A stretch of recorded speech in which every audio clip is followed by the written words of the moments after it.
Bonjour à tous, bienvenue dans la première vidéo de cette notice de montage pour Nibble, pour les Français. Et dans cette première vidéo, nous allons voir comment assembler la tête, le cou, et puis comment rendre fonctionnel le capteur à ultrasons de Nibble, ainsi que la petite LED qui s'allume quand il fonctionne. Alors, donc nous allons d'abord commencer par la tête. Donc je vais prendre tout le matériel nécessaire.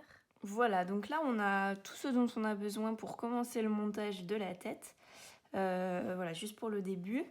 Alors, une chose avant de commencer, c'est que le développeur de Nibble a conçu toutes les petites pièces de bois pour que le montage de Nibble soit comme un casse-tête chinois. Donc comme un puzzle en fait. Donc si vous avez envie d'essayer de trouver la solution tout seul, eh bien n'hésitez pas et surtout ne regardez pas tout de suite la suite de la vidéo parce que là je vais vous montrer la solution simplement. Alors pour monter la tête, donc on va prendre en fait simplement la partie principale de la tête qui sert à maintenir toutes les parties. Et la première chose qu'il faut faire, c'est insérer les oreilles. Alors pourquoi? Parce qu'en fait ensuite on est bloqué par les autres pièces en fait. Donc c'est la première chose qu'on doit mettre. Et comment est-ce qu'on fait? Eh bien, on se sert de l'encoche ici, qu'on vient placer dans la fente. On fait glisser. Voilà. Et ensuite, on vient faire passer. Vous voyez, ici, ça passe. Et voilà. Donc là, on a bien placé nos oreilles dans la tête.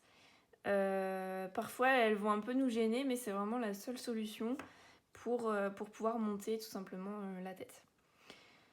Alors, ce qu'on fait ensuite, c'est qu'on va mettre la bouche. Donc la bouche, donc on la met, voilà, les petites dents, les petites moustaches, on les met vers l'avant. Et en fait, on va venir faire coulisser comme ceci. Voilà. Et ensuite, on doit un peu incliner la bouche pour qu'elle puisse coulisser simplement. Voilà. Donc là, on a quelque chose comme ça. Alors ensuite, on va venir placer les yeux, donc dans ce sens-là. Et les yeux, en fait, alors je vais vous montrer comme ça. Voilà, il faut venir les pousser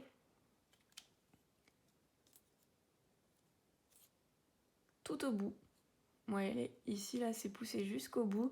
Alors peut-être que là, vous aurez besoin d'un peu forcer.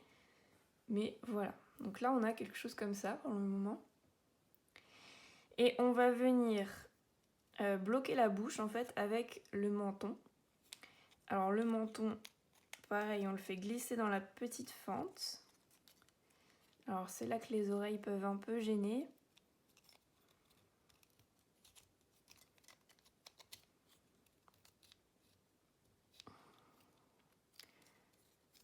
Parfois les yeux gênent aussi un peu, donc il faut venir un peu ajuster.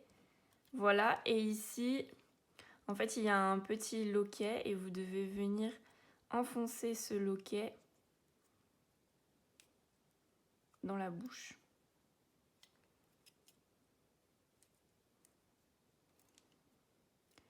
Voilà. Et là, à ce stade-là, normalement, ces trois petites pièces ici ne bougent pas. Elles sont plutôt coincées. Donc voilà, il n'y a plus que les oreilles qui bougent. Et à ce stade-là, on doit venir mettre les yeux. Donc les yeux, on se rappelle, c'est le capteur à ultrasons. Et le capteur, il vient se mettre ici. Comme ceci. Voilà. Alors, le problème qui vient se poser, c'est que si on fait comme ça, derrière, on doit venir coincer les oreilles, en fait. Mais si on fait comme ça, eh bien, votre capteur à ultrasons ne sera pas fonctionnel. Parce qu'on a quelques petites manipulations à faire. Alors, vous pouvez complètement le laisser comme ça. Mais moi, je vais vous montrer comment est-ce qu'on fait pour le rendre fonctionnel et puis pour lui ajouter une petite LED. Donc voilà, si ça vous intéresse pas, vous pouvez passer la suite pour voir directement la suite du montage. Mais voilà, si vous voulez un capteur à ultrasons qui soit fonctionnel, eh bien vous devez regarder la suite. Alors, la première chose qu'on doit faire en fait, c'est de venir plier ces petits pins parce que quand on les met dans la tête, eh bien on se rend vite compte, vous voyez ici,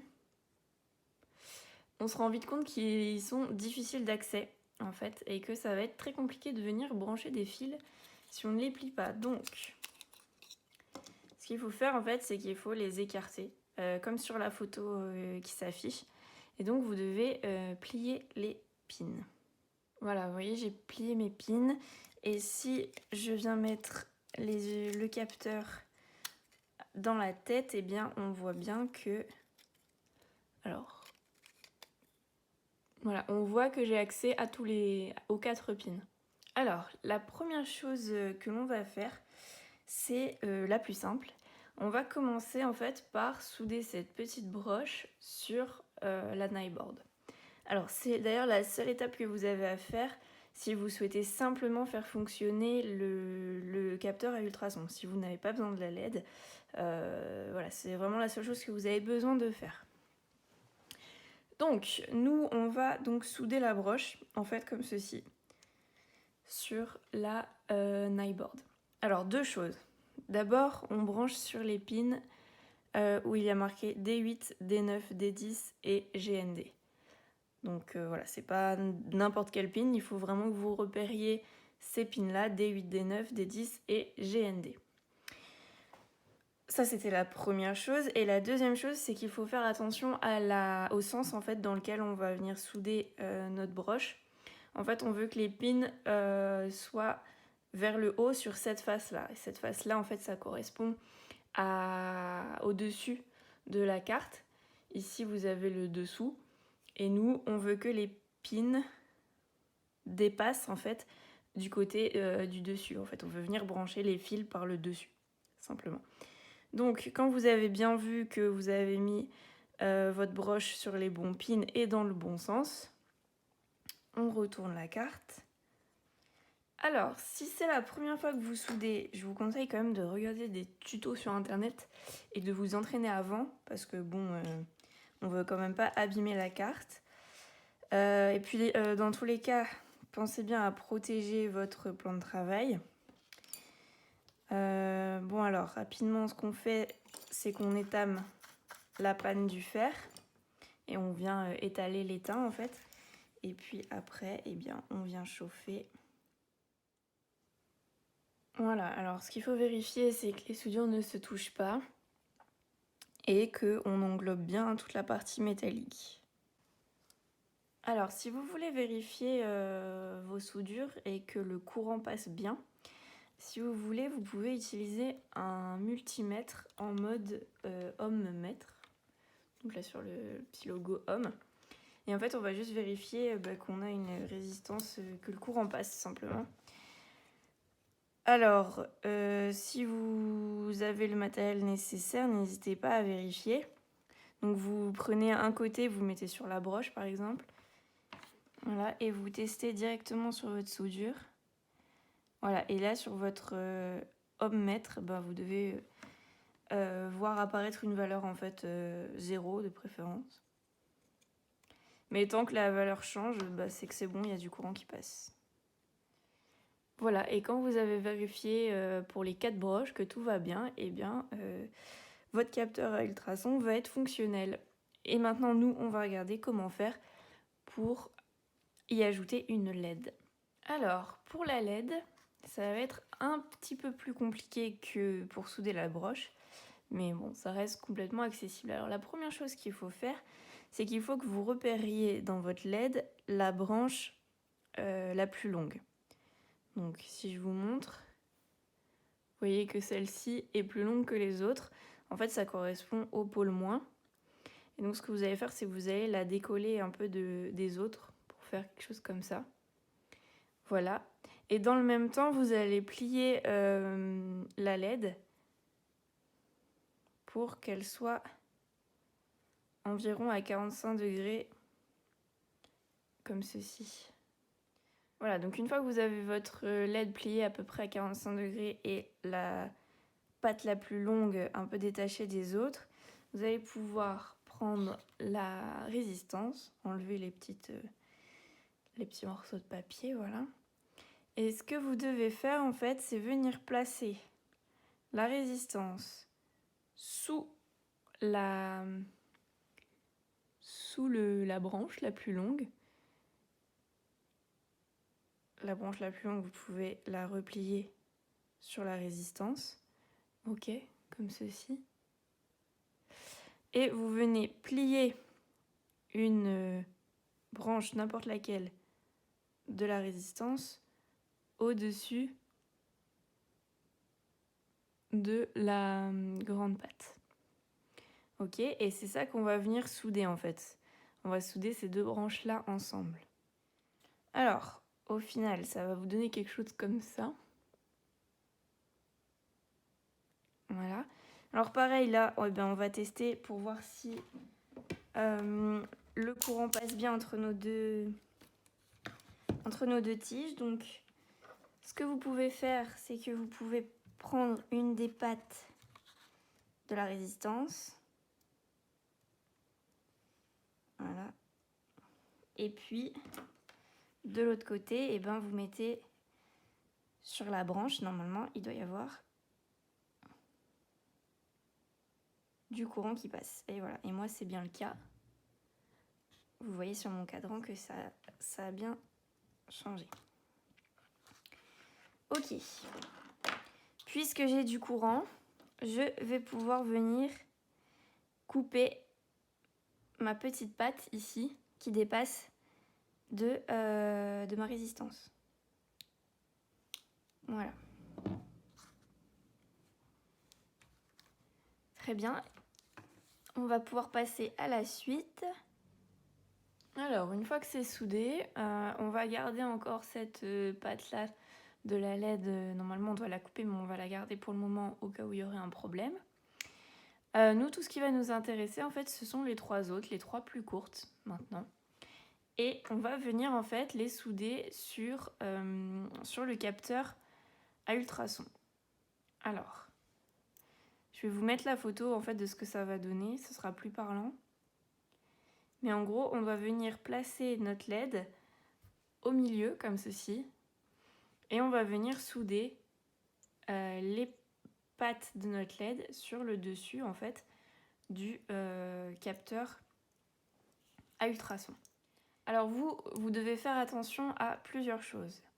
Déjà, vous devez souder sur les trois premiers pins du capteur, donc VCC, Trigger et Echo. On ne soude pas pour l'instant sur Ground, GND. Et il faut que vous veniez placer votre LED le plus au centre possible, le plus au centre du capteur possible.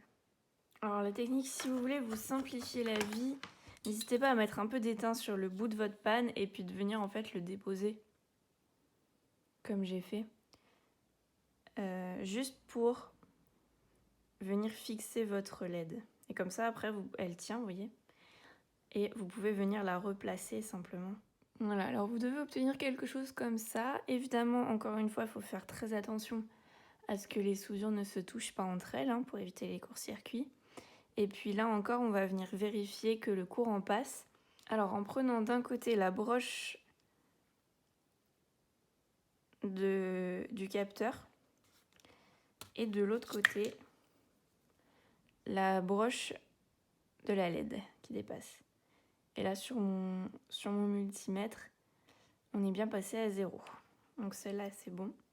Voilà, toutes mes connexions ont été vérifiées. Donc tout va bien et je vais pouvoir venir faire la dernière partie qui consiste en fait à venir souder la petite patte de la résistance au dernier pin en fait du capteur à ultrasons, c'est-à-dire le pin ground. Et une fois que c'est fait, pareil, on vérifie avec le multimètre. Donc toutes mes connexions, toutes mes soudures en fait sont bien, elles ne se touchent pas et j'ai bien un passage de courant entre les deux choses que j'ai soudées ensemble. Donc tout va bien pour moi. Donc ce que je peux faire en fait, c'est que je vais venir couper toutes ces petites broches qui dépassent. Vous voyez tout ça là, tout ça on s'en fiche. Je viens le couper. Voilà, donc là j'ai tout coupé. Et mon capteur à ultrasons est prêt. Voilà, alors maintenant que notre capteur à ultrasons est complètement prêt, on va pouvoir finir le montage de la tête.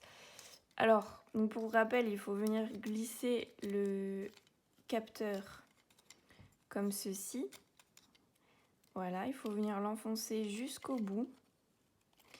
Alors jusqu'au bout, ça veut dire quoi? Ça veut dire, regardez, ici, il y a une petite encoche en fait.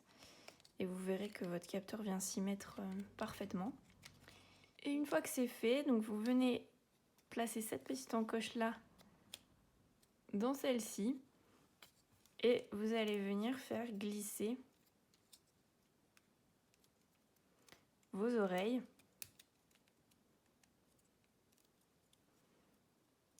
Comme ceci. Donc ensuite, poussez bien tout vers l'avant pour que tout soit bien calé. Et une fois que c'est fait, eh bien, vous avez votre tête qui est presque finie. On va venir bloquer tout ça en fait grâce au cerveau moteur. Donc pour rappel, cerveau moteur avec un long fil, hein, c'est important. Et le cerveau moteur, on va venir le glisser en fait comme ceci. Mais avant de le glisser, il faut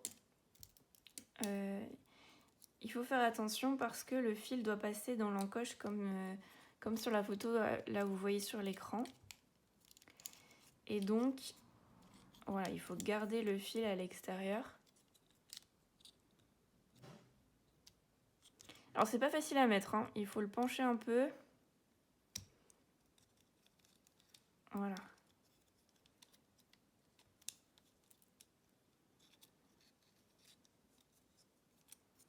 Et puis, vous pouvez ensuite le plaquer comme ça. Voilà, donc vous devez avoir quelque chose comme ceci. Et maintenant, on va venir fixer le cerveau moteur avec des vis. Donc là, vous prenez les vis qui sont dans ce sachet-là, dans le sachet cerveau moteur. Et vous devez me prendre les deux plus grandes, les vis qui sont argentées en fait, simplement. Et il faut en prendre deux. Et puis simplement, avec un tournevis, vous venez fixer votre cerveau moteur. Et voilà. Donc là, votre tête est entièrement bloquée et entièrement montée. Donc nous allons maintenant pouvoir passer au cou. Et puis nous aurons terminé pour le montage du cou et de la tête. Alors pour le montage du cou, je vais simplement vous montrer le principe. Donc vous voyez, vous devez prendre la base du cou et il faut bien faire attention à son sens. On voudra toujours cette petite barre ici, cette encoche, on la veut vers l'extérieur du cou. Donc vous allez prendre ces petites pièces là qui symbolisent les côtés du cou et en fait elles viennent se rentrer, se glisser à l'intérieur comme ceci. Donc il y a aussi la deuxième. Voilà. Et vous voyez, ça donne l'aspect du cou. Donc on a bien les pièces qui vont vers l'intérieur et il faut bien avoir l'encoche de l'autre côté en fait. Et si vous regardez du coup avec la tête, ça va donner quelque chose comme ça. Vous voyez, ça se met comme ça. Voilà. Donc vous devez avoir quelque chose de ce genre-là. Ici, sur l'arbre du cerveau moteur, on va venir mettre une pièce qui va venir faire tourner notre cou simplement. Et cette pièce-là, elle se met comme ceci sur le cou. Mais comme vous voyez ici et là, il y a des parties qui dépassent. Et en fait, ce qu'on va faire, c'est qu'on va les couper. Donc, avant de couper, vérifiez bien que vous ne vous trompez pas de sens, que vous êtes bien sur le bon côté du cou et que vous allez bien couper les bonnes petites branches ici. Ne vous trompez pas. Donc moi j'y vais, je coupe.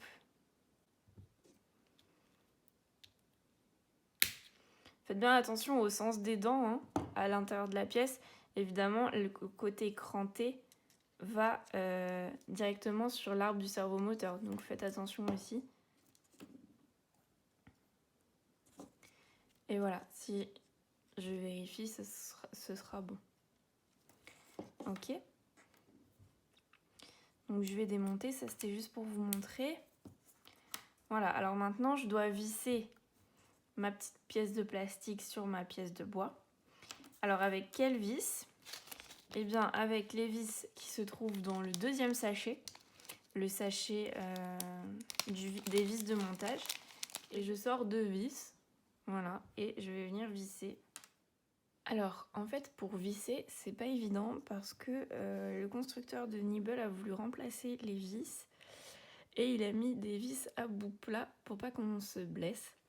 Mais à cause de ça, et bien en fait on a du mal à rentrer les vis dans la pièce de plastique. Donc c'est un petit problème de conception. Pour remédier à ce problème, vous pouvez prendre une vis pointue, une vis des servos moteurs, une vis pointue et puis en fait simplement vous venez prépercer le trou dans lequel vous allez visser juste pour préparer le plastique à l'entrée de la vis, tout simplement. Et une fois que vous avez prépercé, normalement vous pourrez mettre votre vis.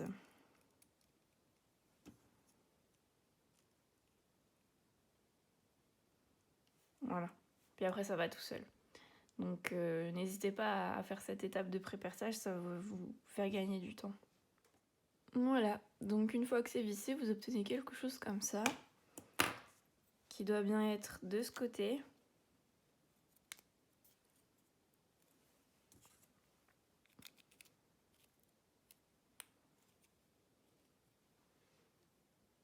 Comme ceci. Et enfin, vous pouvez venir bloquer ces petites pièces avec les petits loquets. En fait, il faut les faire coulisser dans la première fente et ensuite les pousser. Et voilà, maintenant vous avez votre cou et votre tête qui sont complètement montés. Alors on ne les assemble pas pour le moment parce que simplement il y a encore des étapes à faire avant, et les étapes d'étalonnage. Mais voilà, vous pouvez garder vos petites pièces sur le côté et on les réutilisera dans la suite. Donc maintenant on va passer au montage des pattes. Et moi je vous dis à tout de suite pour la prochaine vidéo de montage des pattes. Au revoir.